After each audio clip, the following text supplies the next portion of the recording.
My 28F boyfriend's 30MX hit a note about his cleaning dating habits right before they broke up that I just found. How do I talk to him about cleaning habits without him feeling like I'm using his ex's words against him? Final update. As you can tell by my original post, I like to do things right away. It was definitely a mistake to bring him the note right away. But doing the things I did this morning right away was not a mistake, as it allowed me to save my pets. First, I want to respond to the comments saying, I broke up a 2-year relationship over a note and chores.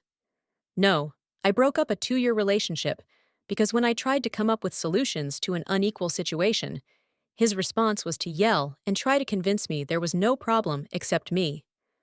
The final straw was when he physically blocked me from leaving the house after he was screaming at me. That is not okay, and no one should stay with a man who responds to conflict like that. The actual update: I wound up texting the post to Natalia last night, and she thought it was great. She, like some of you, asked me about the pets.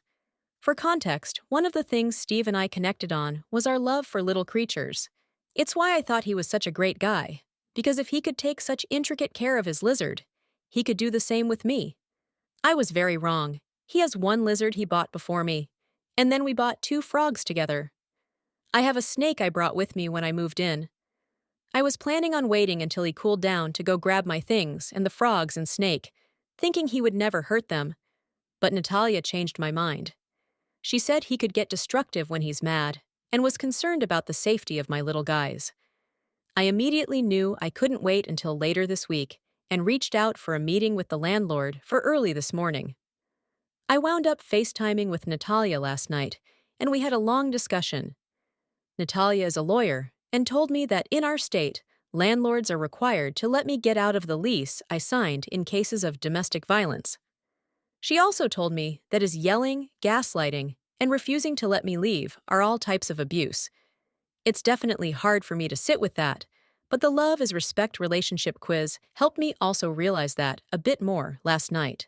Apparently, his constant messaging and control over what I wore and when were signs of abuse too.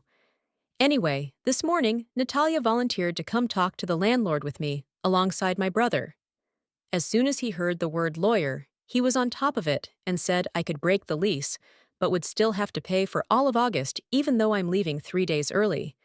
I felt like that was fair.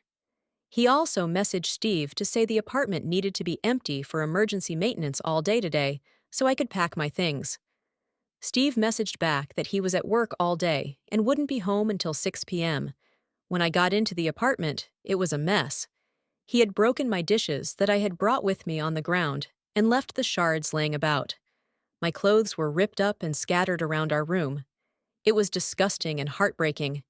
He left his lizard alone, but opened the tank doors for our frogs and my snake. Luckily, the frogs were still chilling in their enclosure, but my snake had gotten loose. This made me the most mad, as she could have gotten cut on the broken plates. I feel so fortunate that she was just hiding in the closet corner, and I was able to pack her up safely in her enclosure again. All my things are packed, and I'm writing this as my brother drives me back to my friend's house right now. Natalia told me that she actually left 3 notes, 1 in the cabinet, 1 on the underside of the vacuum, and 1 in the crumb catcher of the toaster. While we were there, we checked to see if the notes were still there. The 1 on the vacuum was, but it looks like Steve did clean out the crumb catcher at least once in the past 5 years. He never told me he had already found a note in our conversations, so it caught me by surprise. Natalia and I left the vacuum note as is and replaced the cabinet one. I wasn't comfortable leaving my name on a new note, so my addition was a handout on healthy versus unhealthy relationships and a QR code to the quiz that woke me up. Natalia said if he didn't find the notes in those 5 years, especially after the move, he probably won't find them again. I'm inclined to agree, especially given he did find one, but then didn't even clean the rest of the house to see if there was any more. Steve doesn't make sense to me, and seeing the state of the apartment really woke me up to the fact that I have no idea who he is. The Steve I knew would never put animals in danger, but I don't think I really ever knew Steve. To the people saying it's pathetic that I broke up my relationship because of chores and Reddit, I encourage you to reflect on the subtle ways that abuse starts. This Reddit thread woke me up to it and gave me the resources to get out safely before it got any worse. I also made an appointment for a therapist. I'm very lucky that my job has good insurance, so I should be able to work through this relationship, and I'm hoping to focus on boundaries and my people pleasing habits, so I never find myself in this situation again. To the people wishing that Natalia and I would get together, we had a good laugh about it. Natalia's engaged to a wonderful man who cleans, listens, and reflects. She said there's a phenomenon that when people break up with their awful ex, their soulmate can quickly follow. I'm hoping that's true. Regardless, I do think I got a good friend out of this, especially since Natalia is a snake mom too. This is my final update.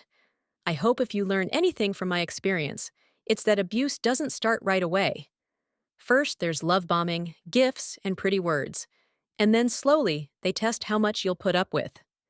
You should never have to put up with anything, especially moldy freaking plates.